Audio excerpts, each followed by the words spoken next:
your achievements. Dambitvam is pretending to be more than what you are and then wanting respect for what you are not. Right? So there is one more level of distortion. Why do you think that the people need to pretend?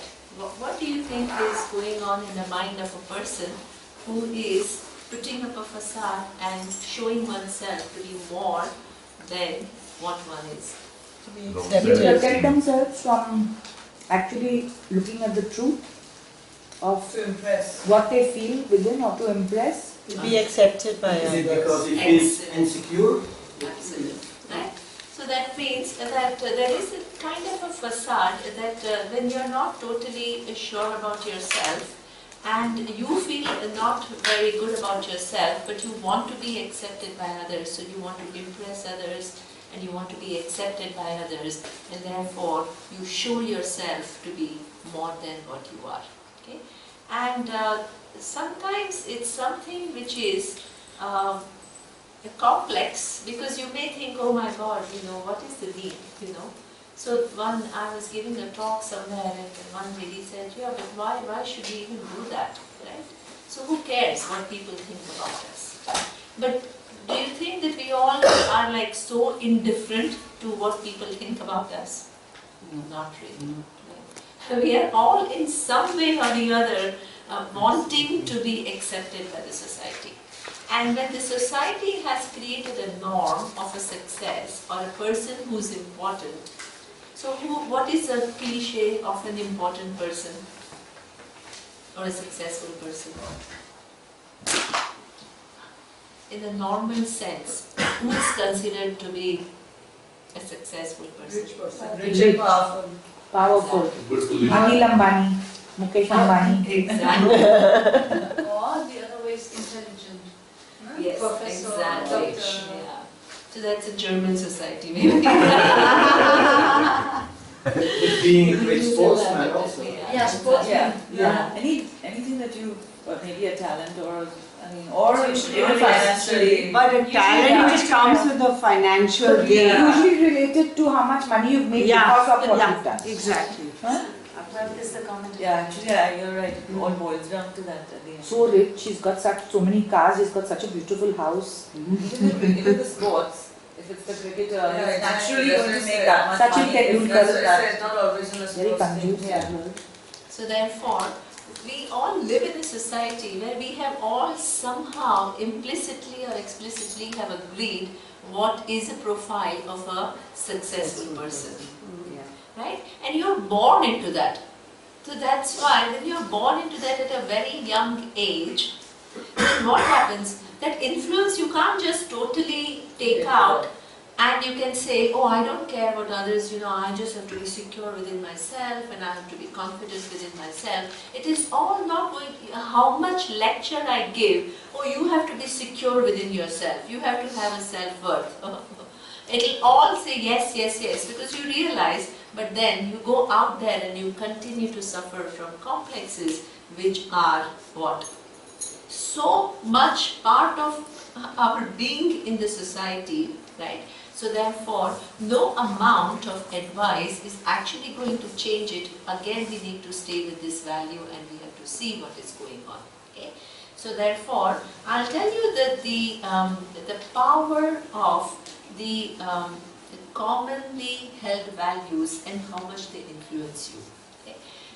Recently, a friend of mine told me a story, and she said that her child goes to a school, and she was invited for a birthday party, okay, of some other child.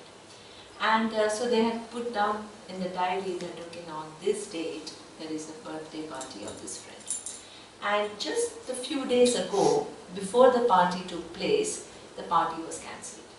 Right? So they said, sorry, there is no party. And so my friend kind of, she said, okay, now that's cancelled. But she got a little bit curious as to why all of a sudden the party is cancelled. So she picked up the phone and called the other mother whose child cancelled the party. And the mother said to my friend, she said, actually, my child goes, I think she went to a wealthy school. So when she goes for birthday parties to other kids' homes, they are beautiful big homes, and we don't have as good a home, so my child is ashamed of bringing her friends to her home, because she feels that if her friends see her home, then what? That she will be less respected. Oh my God. A At a young age. Young age.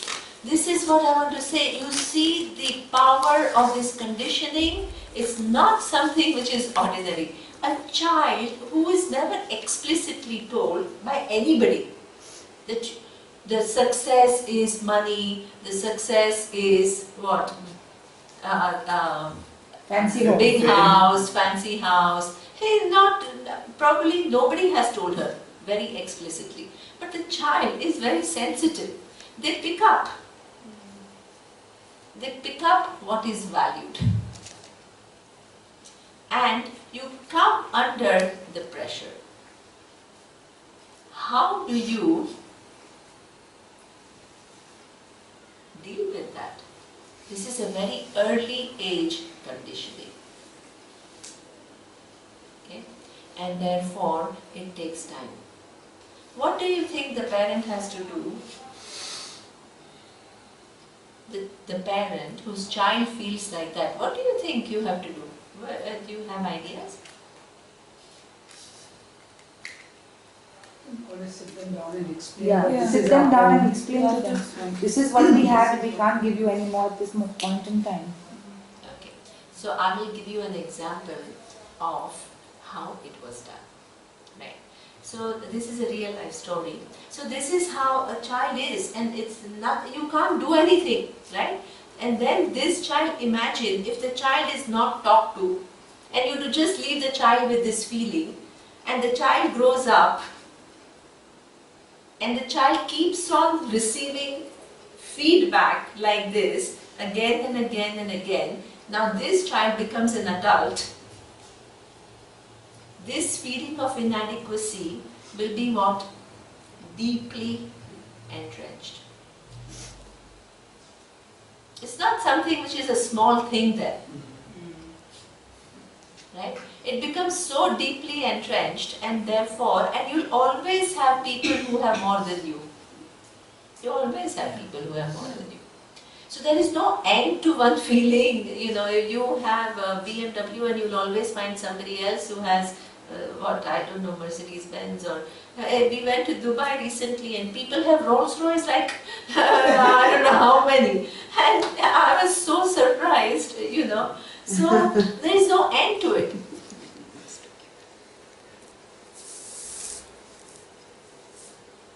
So therefore, you will always look up to somebody who has more, and if you don't correct this and you don't put some kind of a perspective to it, you will always feel less. Because where is the aspiration? A normal human tendency is what we aspire to be.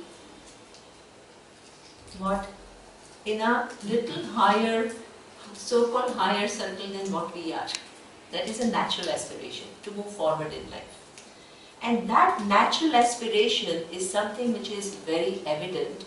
When you go in a corporate, let's say, or any cocktail party, so people enter into a conversation with you and they begin to ask you questions, you know, who you are and what school you went to and where do you live and all these little, then they exchange business cards, people start looking at your titles and you know, things like that.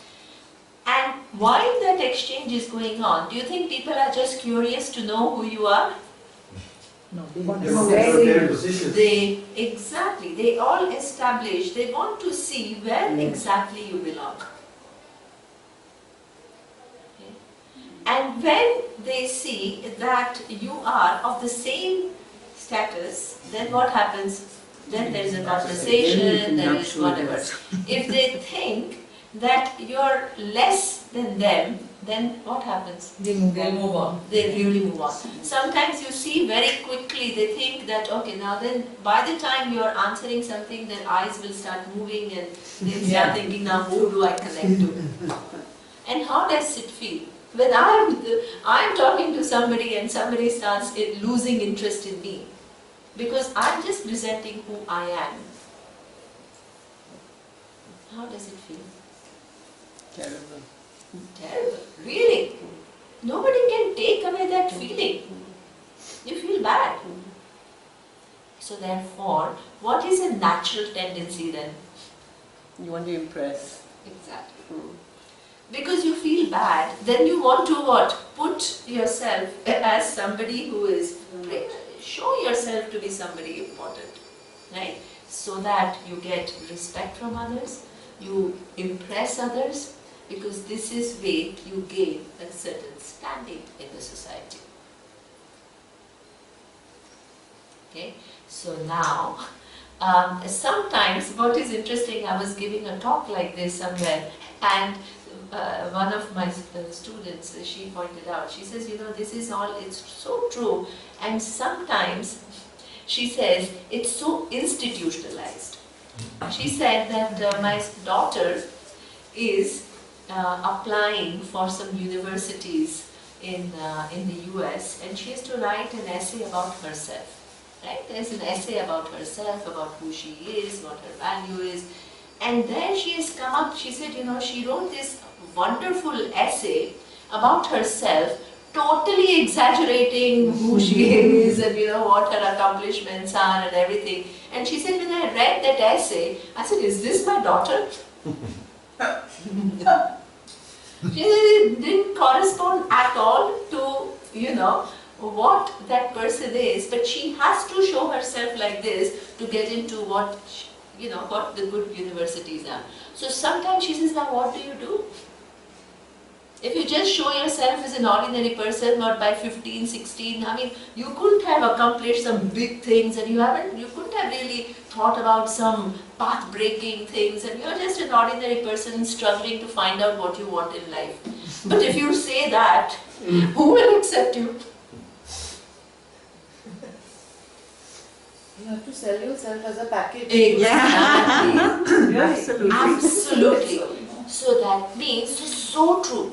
You know, when we were when we were studying, we were actually trained as to, at Columbia, we were trained as to how to position ourselves when we go and we interview and all. Because you can't just say, oh yeah, I don't know what I want to do. You have to, as though, show that you're all very certain and you figured it all out, which actually nobody has.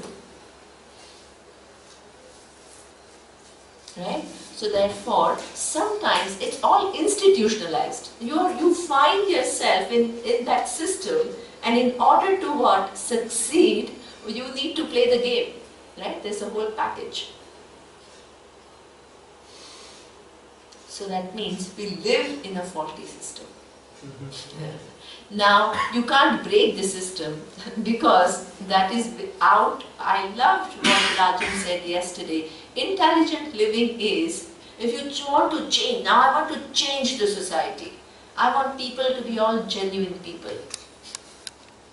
But by the time I even begin to influence one person, my life will be over. So that means you can't change the world, but that does not mean you're helpless. Our whole thinking is, because I can't change the world, therefore I'm helpless. This is a faulty thinking. You can't change the world, but you can always change yourself within your own sphere of influence. This is taking charge of your life. This is what we call using your free will intelligently. Otherwise, you always put yourself in a helpless position, and from that helpless position, there is no way out, which is your created position. If you want to go to this university, you know you have a talent and whatever, and you know I'm playing games, what are you going to do then? I would play the game. Yeah, exactly. So that's Because what I'm if saying. not, my life Yes. would be ruined. Yeah, absolutely. So, yeah, go ahead, Rajan. I don't think, whenever you get time, I'll give you a small, give me a 10-minute this thing or no. I did something to my son in my 5th standard. And it has worked beautifully for him till today, on the values of life. And I use that for a lot of people and they have followed it. So if any time permits, I will probably... Yeah, lovely. You can share that. That will be lovely. Lovely to have that It also insight. adds what he says, what do you do when other people do it? My son did something differently. And everybody followed him to do differently. I tell you how it worked. Yeah, To what? break the patterns in life. Absolutely. It's not very difficult, but it worked for me, so I'm going to do it. Absolutely. So you know what? Actually, that's the thing. Sometimes what Arjuna says is absolutely right. I will just give you one more example because we have to stay with these ideas. There are no easy solutions, right? I'm not telling you now to just, be. This is what I'm showing is how things work, and within that finding intelligent solutions, right? And I'm not giving you an advice, be 100% truthful, and if you are confused, write in that essay that I'm confused about life. Did I say that? This is your reading. I didn't say that. Find intelligent, creative ways to break the patterns. And that is where, we have this 3 pound of brain, which is an amazing, amazing gift from the universe. And this 3 pound of the brain is so creative, is able to think so much. And what percentage of the brain we use? 3%. Yeah, 3%. So now this 97%, and then within that 3%, what we create a situation and we find ourselves in an impasse. And we tell ourselves there is no way to get out of it. Because I find myself in this system, so either I'm totally honest and I just say I'm confused about my life, or I play this game and I totally exaggerate. These are the only 2 options available to our brain, where actually in between these 2 options there are infinite possibilities which we don't explore. Infinite possibilities.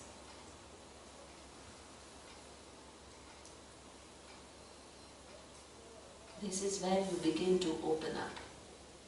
Open up, because there is all these potential there, doing things differently and at the same time being in the system. So therefore, I will tell you, it's interesting because another friend of mine who she didn't exaggerate whatever, but what I'm saying is, I agree with Rajan, he can tell his story, but I'll just tell this story very briefly to see how people can get into all these top schools without totally exaggerating. So another friend of mine had applied to a Wharton School of Business, which is a very top school of business, right? And there was an essay there which was saying, what is, according to you, the biggest problem in this world, and how would you solve it? This is a question. So generally what happens is that, nowadays I live in Bombay and all these people's kids go to school very at young age and they all have consultants who are helping them to prepare all the essays and I don't know what. So they do this. But this friend of mine, she didn't go and she just thought about what she thinks is the problem. And what do you generally think? What people generally write what as the problem? World peace. Exactly. Absolutely. Poverty, world peace, economy, war, this is all. Environment. Global This is what warming. people normally write as problems of the world. What she wrote was an amazing thing. She just looked around. What is the problem? She said, communication is the biggest problem. Why is communication the biggest problem? She said, all these problems, right? 2 individuals interact, and then what happens? Each one tries to change the other, and as a result, what happens? There is no real relationship. There is always dissatisfaction in the relationship. Now you see that all these environment problems are done by whom? Who has created all these problems? Major industries. Major industries have created all these problems. And how much is people, there are scientists, there are so many other environmental scientists and normal activists who are making them, they are communicating to them what the harm that they are doing. So there is a communication failure. Why is there a communication failure? Because they are not able to convince them. There is so much research available as to what are the effects of the environment, but there is a communication failure. So you are trying to convince somebody and that somebody is not getting convinced and continuing to do what that person is doing.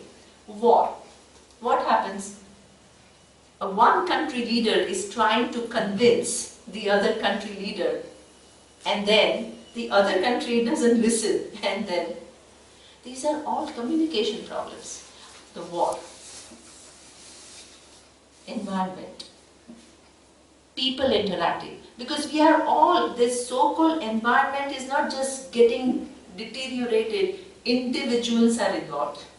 And individuals have information which is communicated to them, but they are not following that. So she made an argument like that, saying that all these are actually, we think they are technical failures, they are communication, human failures.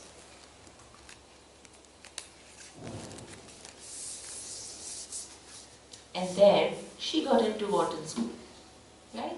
Whether it is true or not, she thought about the problem very differently, and she just, she thought of things creatively. And immediately when you are thinking of things creatively and differently, what? You catch the attention. So therefore, my solution is certainly not to just be a simpleton and say, oh, I'm confused about my life and write that in the essay. The solution is really think through, apply yourself, and you can find many creative ways to impress others without exaggerating. This is the only little solution available, and everybody follows it like a herd mentality. Okay, so therefore, this is Dambhitvam. There are very interesting ways to get out of this Dambhitvam. Okay? The Dambhitvam, if I think about, first I have to accept that I am to a certain extent going to be influenced by the norms of the society. That you can't just say, oh, I'm indifferent. Nobody can be totally indifferent. But how not to come under the pressure is the question now.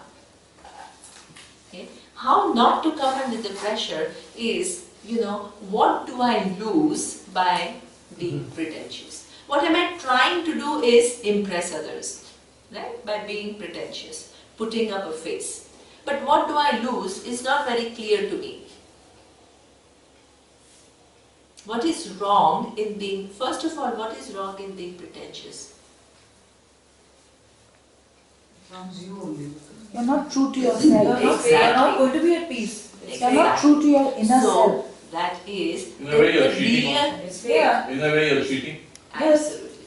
Right? Yes. So that means absolutely. So the problem with being pretentious is that what you're not in touch with reality. That tantamounts to you're cheating. Faking. You're faking. You're a fake. I mean, I don't want to say you're a fake person, but you're faking it. Right? Now, as we saw yesterday, that means the minute you move, when you're faking it, you're cheating it, you're going against the universal dharma. When you're going against the universal dharma, then all the things that I told you last time will come. The whole baggage will come. So that means you have a free will. You can choose. But when you make a choice, take into account that this is a cost of faking it.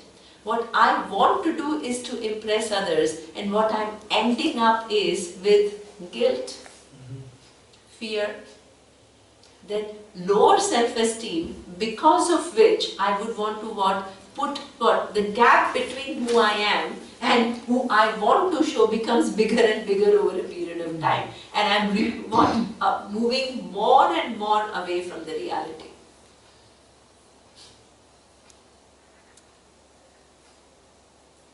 Okay.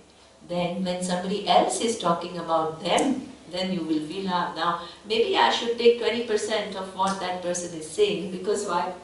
You are giving what, 80% exaggeration. So when somebody else is talking, then what? Oh, yeah, I can discount it by 80% and I'll take it 20%. That becomes a mindset.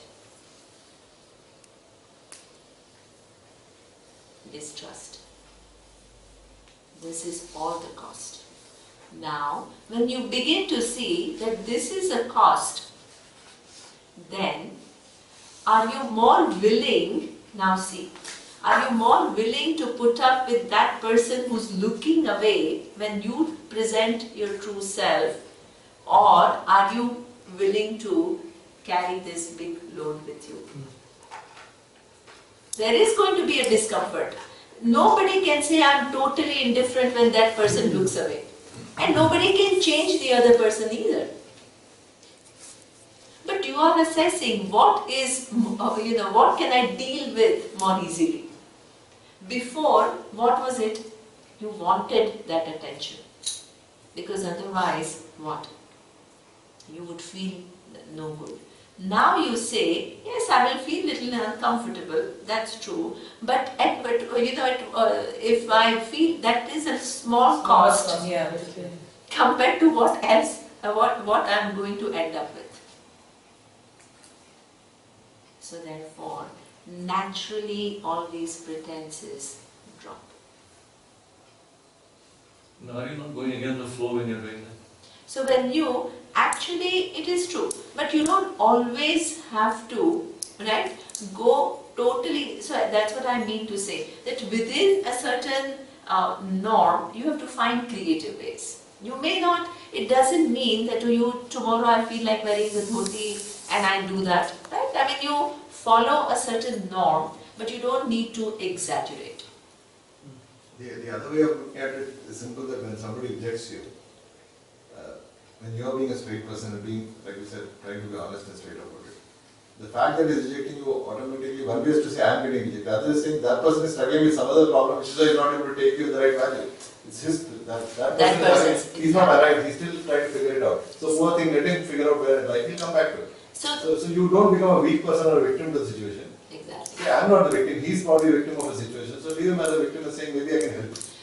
See, exactly. So that's why I don't want to give a message that you just, neither you can go totally with the flow, nor you need to go totally against the flow. Within there is a flow which is defined by the society. You have to find creative ways of create your own norms and your own principles to live by. Just because everybody is doing it, you need not do it. But you don't need to, totally oppose everyone and tell you have wrong values. You don't need to go and start giving that person a passion. Say you are looking away, you don't need to go and tell that person, right? Because you all have wrong values. I'm fine. You don't need to tell that. You have to navigate your way. Navigate your way. Understand? Absolutely. This intelligent living is navigating your way. Finding intelligent solutions, right? Within your sphere of influence. This is a mantra. Within your sphere of influence, find some intelligent solutions and use your brain. That 97% is unused. Use it. Because between those two extremes, there are all these possibilities which are amazing possibilities. And the more you start applying those possibilities, the universe will, move you forward.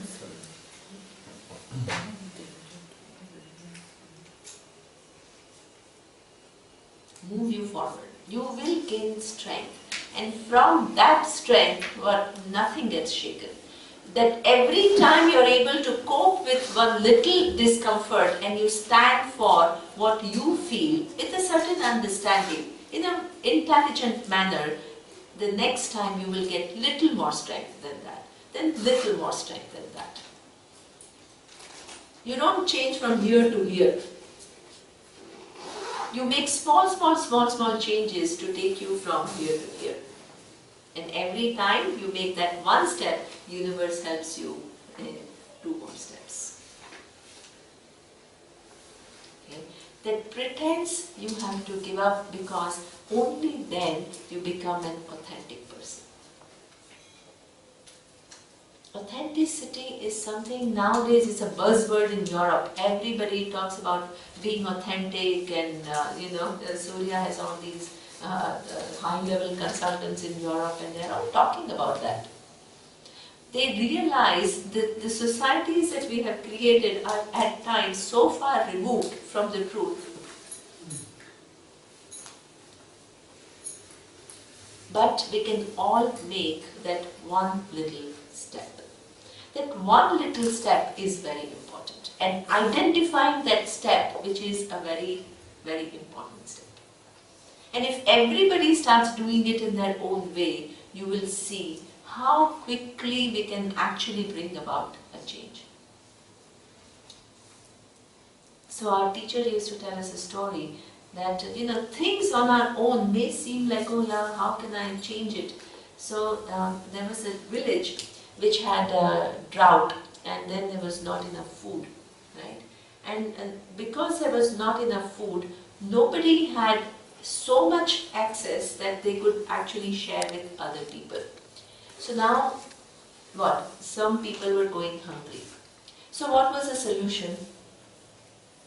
The solution is, nobody can actually feed the other person because nobody has so much. So the solution was that everybody in their home, before they cook, they put what? One little muthi full of rice in the courtyard. So each one does what? Their little part. What is that part? Just little feast full of rice they put, and little dal they put before they cook in their own house. And if each person begins to do their bit, then how much food gets accumulated? How much food? They said there was this heap of rice and heap of dal. So if you yourself try to solve the whole, feed the village and all the hungry, you'll feel helpless. How can I do it? Because I myself don't have enough. But if you start doing that little part, and if everybody else starts doing that little part, that little part, then what? Begins to come together to change the society. Okay? So therefore, these little interventions are the key. And finding those interventions, you need to apply your intelligence. Doing things differently. Doing things differently is a choice we have which we don't exercise.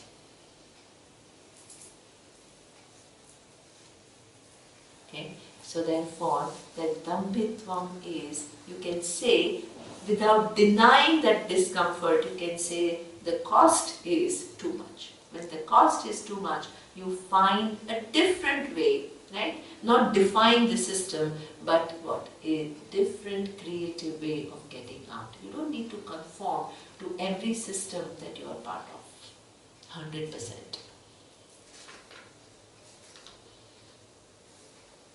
Okay, so that is what we call dambhitva. The third value which Bhagavad Gita is talking about is ahimsa. Ahimsa is what we call non-violence. Non-violence is a very, very important value. You are in Rishikesh, and Rishikesh, you must have seen yesterday how many sannyasis. You saw all these sadhus, they come and they eat, they eat food and everything. So they've all, through a ritual, they have declared that the only thing that I'm interested in life now is this self-knowledge. And in order to pursue this knowledge, they say, they actually, the ritual is beautiful. They declare to the whole universe that I am a non-competitor in the society now. I am not competing with anyone. I am only interested in knowing my true nature. And that is the only pursuit I have from today onwards. By ritual, they declare to the universe. And he says, for that knowing of the truth, I take only one vow, and that vow is that of ahimsa, non-violence. If I live my life following non-violence, then what? Then my ability to know the true self is what? Going to get better. Absolutely. Okay? So that's why non-violence is a huge value. Huge value. Our teacher used to say, don't think that these are all 20 values and you put it on a board and then you do a checklist. Saying that now I have mastered amanitvam, now I still have to work a little bit on dambitvam. Then he says, take one value and try to really live it. When you begin to really live one value, every other value will follow. Because they are all connected, they are all interrelated. Okay? And that one value that the sannyasis take is ahimsa. So ahimsa is 3 types: physical, verbal and mental. 3 types of ahimsas that we do. Can you just repeat? Could you repeat? Yeah, repeat it. 3 types of ahimsas we do. One is physical, second is verbal, and the third is mental. So it is? Mental. By thoughts.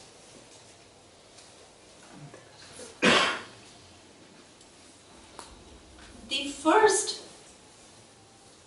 physical ahimsa is actually what, it may seem like, oh, we are all very civilized people and I'm not going to slap somebody and somebody is not going to, so that means it may seem as though we are all following what?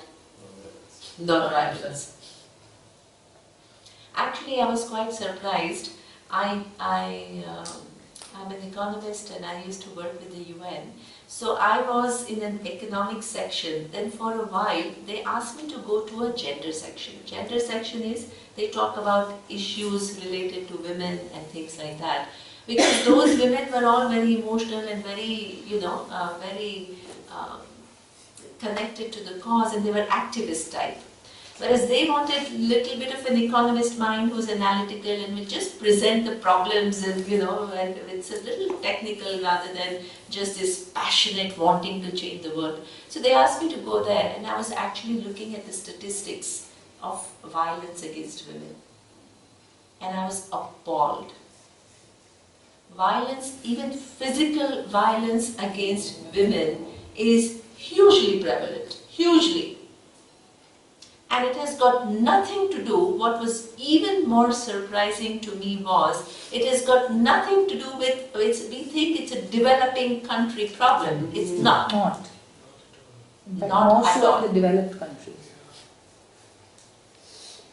You think it is related to what? Poverty, it is related to education. It's not. It is as prevalent in all these what we call developed countries as it is in every country. So therefore, even following that physical violence is not that easy. Non-violence is not that easy. Then I said, oh my God. When you see people in their social, when they are socializing, you will never imagine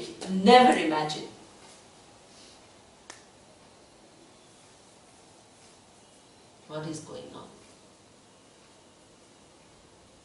And Savita, being a psychologist, and they see so many cases like that. Every day they have to help people. Helpline, you have a helpline of people who are, suffering from this violence, and they can call and they can help them. 24-hour helpline, right? 12 hours. 12 hours. Okay. So therefore, this physical violence itself is a huge problem. But in addition, hopefully people don't do that. But even as a child, it's interesting how many children are subject to what? They are just whacked.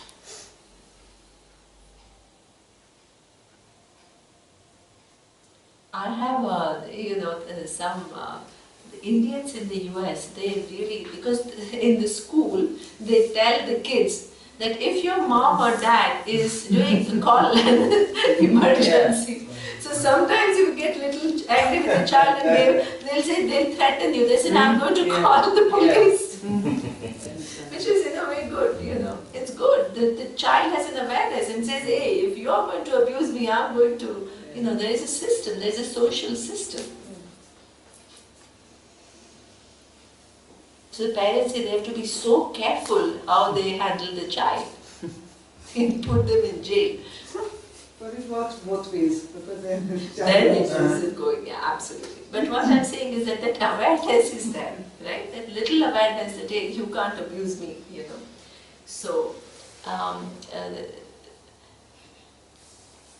that physical violence, there is another type of physical violence which actually happens, which I have to talk about, and that is through our food habits. Food is something that we all eat. And there is a Sanskrit saying which says, Jivaha Jivasya Bhojanam. That one jiva, a live being, depends upon other live being for its food. That is a fact. You can't avoid it. Right? Because even if you take plant food, plant also has life. So it's not that you are totally not taking life. Please understand that. A life lives upon life is a natural law. But within that law, there is a relatively less harm and relatively more harm. That is for sure. Okay? So therefore, generally, the food is something that we consume how many times a day? 3 times a day. Right? And in that, we have a choice. An animal is programmed. A cow is programmed to be a vegetarian. An elephant is also programmed to be vegetarian. A lion is programmed to be a carnivore. Okay? So therefore, you can't, a tiger, carnivore. So therefore, there is no choice. You can't call, why is tiger making this choice? It's programmed. But a human being has a choice. And that choice can either involve more harm or relatively less harm. Relatively. Generally, our food habits are decided by what? The taste. What else? The tradition at What home. you use. Exactly. In fact, largely it is tradition at home. How you are brought as a child, that is how that's ingrained in you. That's almost like, becomes. But as you grow, right, you can make a conscious choice. Now the conscious choice that if you want to follow ahimsa, relative ahimsa, right, what is relatively less harming than what? The slaughtering of an animal is a huge thing. It's huge. Right? Go one day and look what happens in a slaughterhouse. there is this animal who is taken and is slaughtered, and there is all this blood. And then there is the next one who sees that and sees that now I am the next.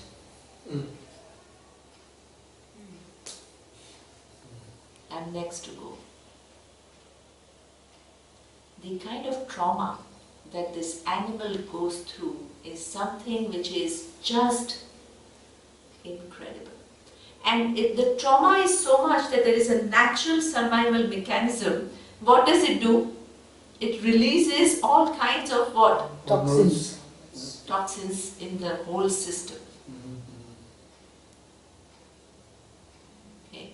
Now, that comes all cleaned up and comes in your plate all very well presented, and it seems like what? Tasty food.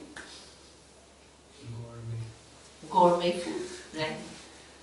So therefore, but the himsa that happens, that somebody is just giving up one's life for you just to what? Satisfy your taste. Satisfy your taste. For And you instance. do it day after day after day after day. This is a fact. But I don't mean to say that everybody who's a non-vegetarian is unethical. Please don't take that. I'm not saying that. Huh? Please, I'm not here giving bhashan on what you should do, what you should not do. Hitler was vegetarian. Sorry? Hitler was vegetarian. Yes, exactly. So, Really? Yeah? Really? Yeah. Hitler was vegetarian. yeah, so therefore it doesn't mean, so therefore it's a good point. Was he vegetarian all his life? So, As far as I know, yes. okay, now therefore that's a very important point. So what is the relationships? That every non-vegetarian you can't claim to be, you can't say it's a bad person. Please take out these kind of simplistic ideas, right? Or every vegetarian is a good human being. That is also not That's true. a label. That's a label. We are not trying to make all these simplistic assumptions. What we are saying is that choice is within you. You can make that choice. The more, there are so many vegetarians who they have vegetarians for generations and never even thought about why they are vegetarians. So it's not a conscious choice of ahimsa. Some people are vegetarian for just health. Some doctor told them fruits and vegetables are good for them. It's not a choice based on ahimsa. When your food choice is based on ahimsa, looking at how much harm is being caused, then it is following the value of non-violence, relative non-violence. But that is just, it doesn't mean you can be very good in other things and you can still be a very good human being and not be a vegetarian. That is possible. Right? But in this particular thing, each one of us has somewhere to work.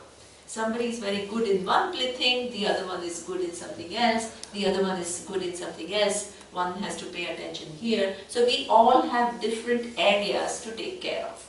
It's not meant for labeling, please, and not, saying that it's not that all vegetarians are good people and all non-vegetarians are not good people. That's not at all what is meant here. And it's also not so, it's difficult if you are vegetarian. For example, if you eat much soya products, the worldwide soya industry is ruins so much land, and it's not the solution. No? You have really to make up your mind how you manage your food problems. No? Yeah, that's true. But also, I think the same way you can even talk about livestock industry, because there is this whole big thing about, this livestock industry is not like, okay, you just find animals. Somebody said, but if you don't kill the animals, the population of animals will be much more. No. It's not like you are going and taking the animals on the street. There is a rearing of those animals. It's called livestock industry. You read? And you read and you feed them, and you feed them, and you feed them, and you make them grow, and you make them grow, and sometimes you inject hormones. And when they have a nice good weight, then what? Slaughter. So therefore, in fact, so much world food goes in feeding the livestock. And then they are slaughtered and then we eat their food.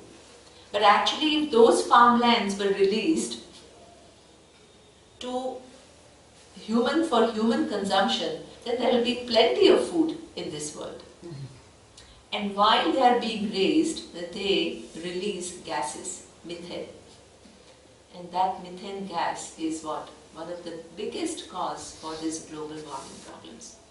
So that means even on the count of the environment, okay, how sensitive, because we have this feeling, which is a true feeling that, oh, it's the corporates which are spoiling the environment. But we have our little role every day in what we do. We create the demand that makes Yes. corporations do that. Absolutely. We create demands, we also do it through our food consumption, we actually affect. We support livestock industry, which then emits gases, which then creates what? Global warming. And this is why one day Surya just, I will never forget that I was brushing teeth and I was keeping the tap open, running. So he told me, you know what, you're wasting so much in this 5 minutes when you are brushing the teeth, you're wasting so much water. So, but we always think, yeah, this, industry is polluting the water. We always feel all these bigger things. We never take our little responsibilities.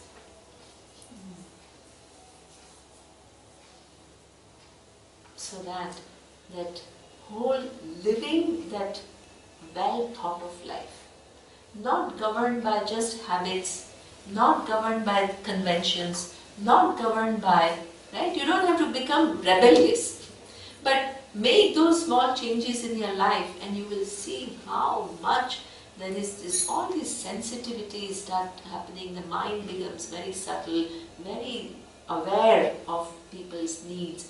It just is an amazing amount of growth to be done by every individual. Okay?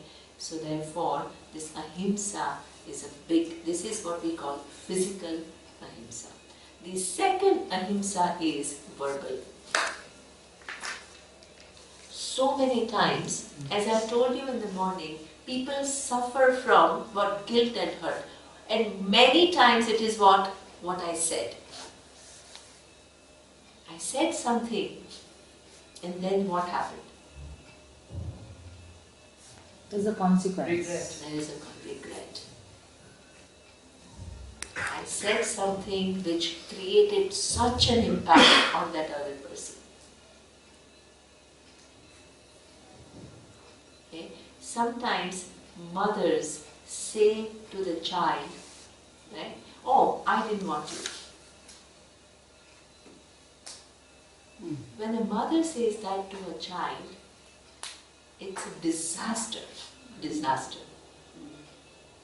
Because the child's universe is what? Mother. And little bit of father.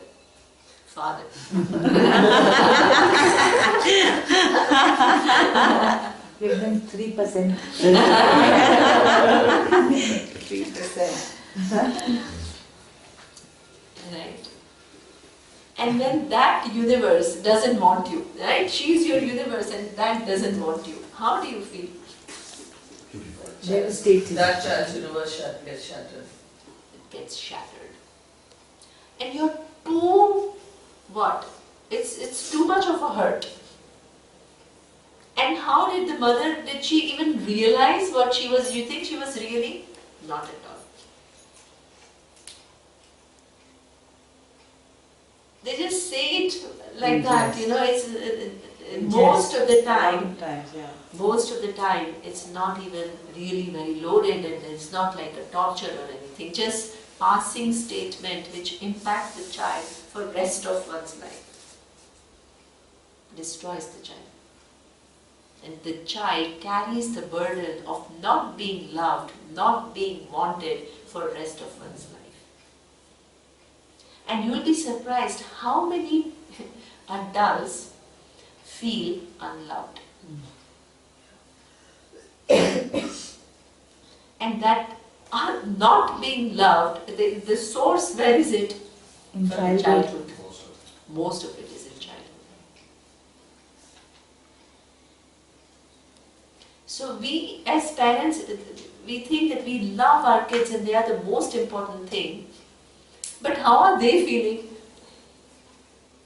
They are not being loved. So that means there is somewhere verbal failure. What we feel for them, we are not able to appropriately verbalize that love.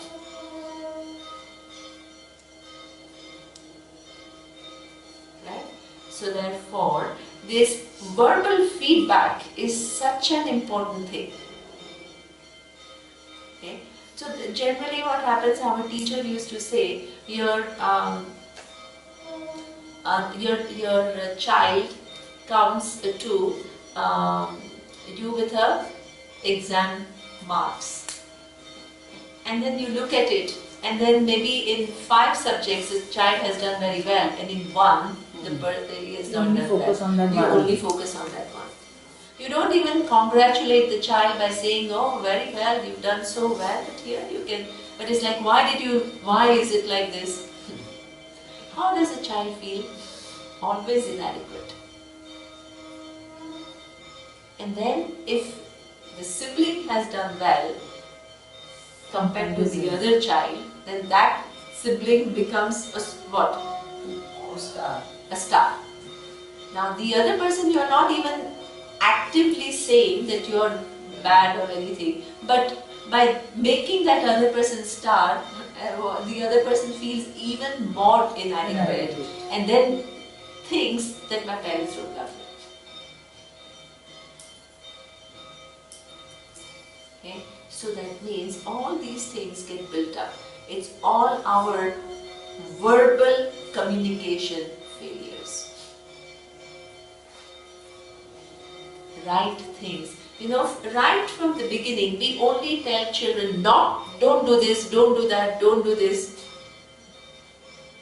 It's always in terms of what they cannot do. There's hardly anything is like, oh, you're doing this so well. Explore that. Let's find out.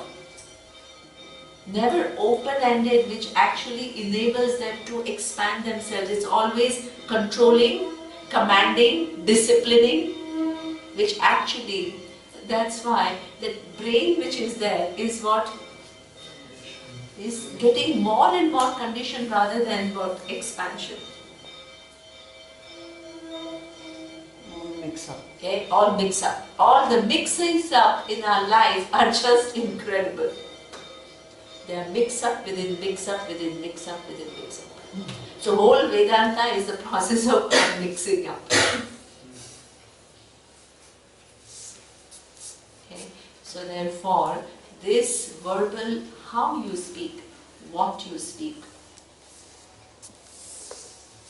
There is a very nice Sanskrit line which says Satyam Vada. Satyam Vada means speak the truth. Okay? But speak the truth is a huge thing, right? How to then be true to what you know, to say the reality. Then it says Satyam Vada but Priyam Vada. Priyam Vada means I can speak the truth. Let's say I don't like your haircut. I don't need to go and tell you, oh, what an awful haircut. Am I speaking the truth or what? I'm speaking the truth, right? Because I don't like the haircut, so I'm speaking the truth, right? But is it Priya? What is the purpose that I serve? Nothing. I only hurt the person. Right? So that means, look at our rishis. They thought about it. They say, hey, you speak the truth, but in the name of truth, you can't just go and tell whatever to whatever. Priyamvada. Think about what is this. You don't need to, if you don't like something, you don't need to go and declare to that person, I don't like your dress. Nobody asked you. You can't add sugar, don't even add salt. Just, yeah, absolutely. Right? You can keep quiet. There are many forms. Sometimes we are saying, I want to give you a feedback and no one has asked for it. Exactly. Then I'm going to give you a feedback and then we start saying all kinds of things, right? So therefore, you speak in a way that it is pleasant. Sometimes it's very difficult always to what to say unpleasantly. Sometimes you have to say certain things, right? It's not like you then. But the person's good. Exactly. But you can say it in a good tonality, Yeah, absolutely. which communicates better. So that means that is what we call ahimsa. You don't just speak whatever comes to your mind. You're deliberate.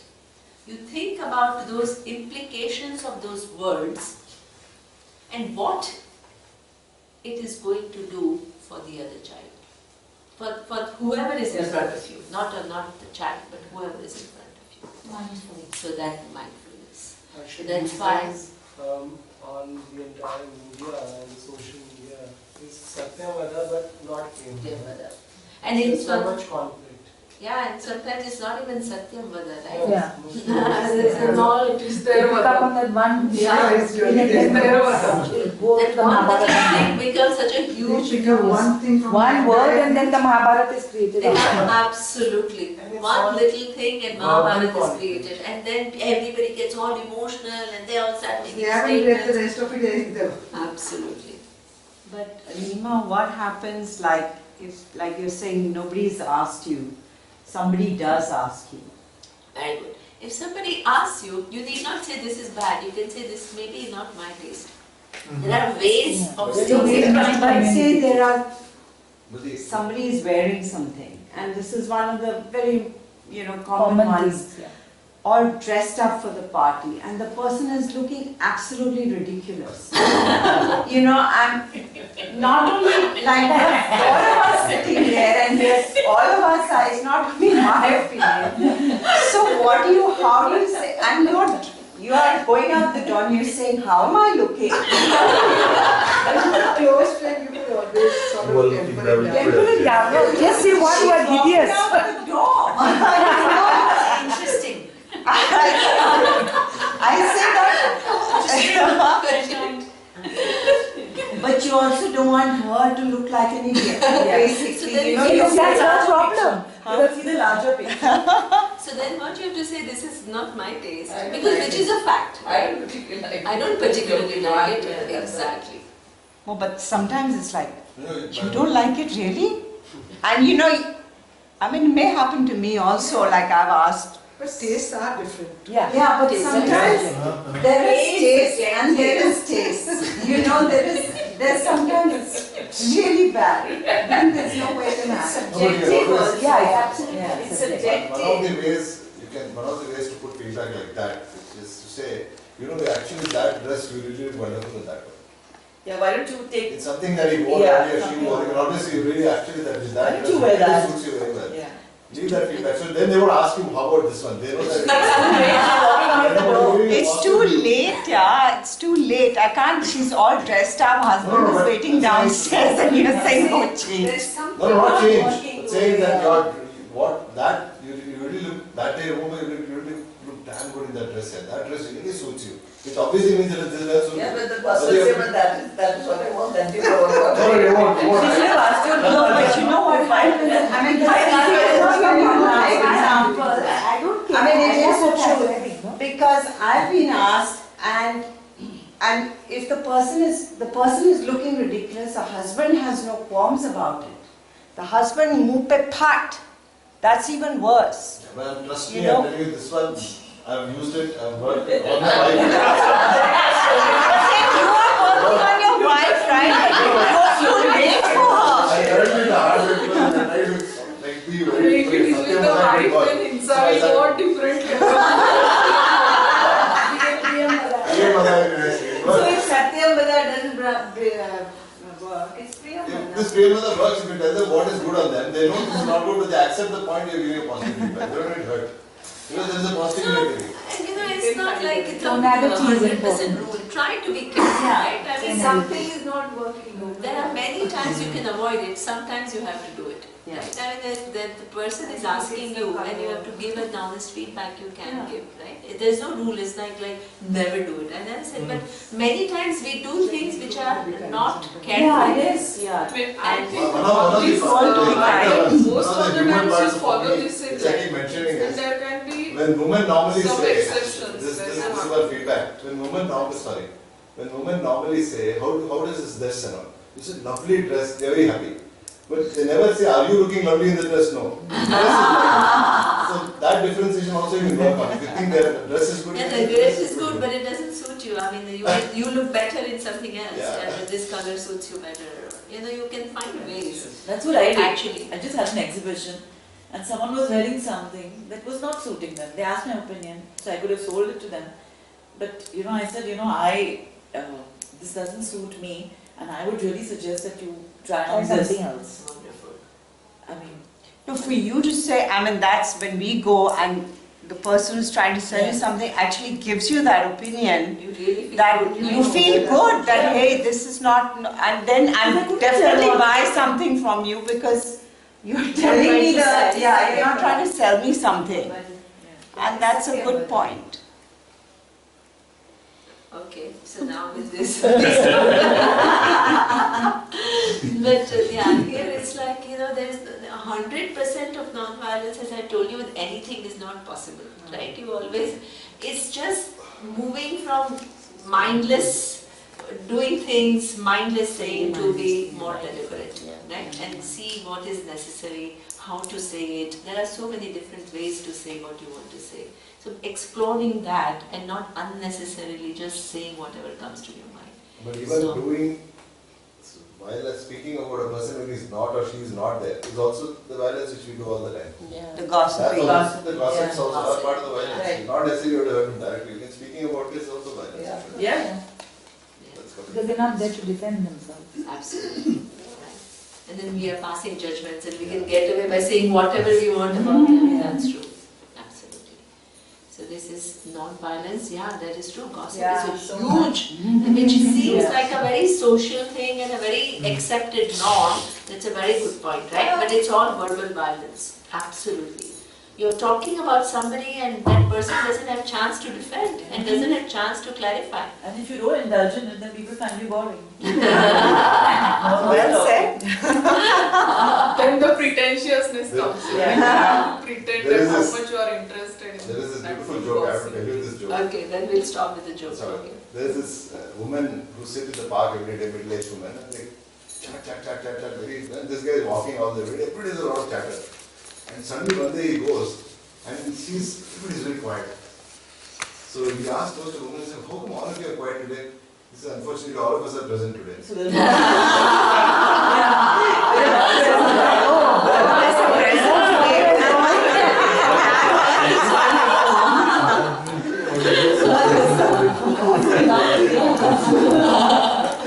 one. That's a good one. Okay, with this we stop. Om Purnamada Purnamidam Purnat Purnamudachyate Purnasya Purnamadaya Purnamevavashishyate. Om Shanti Shanti Shanti.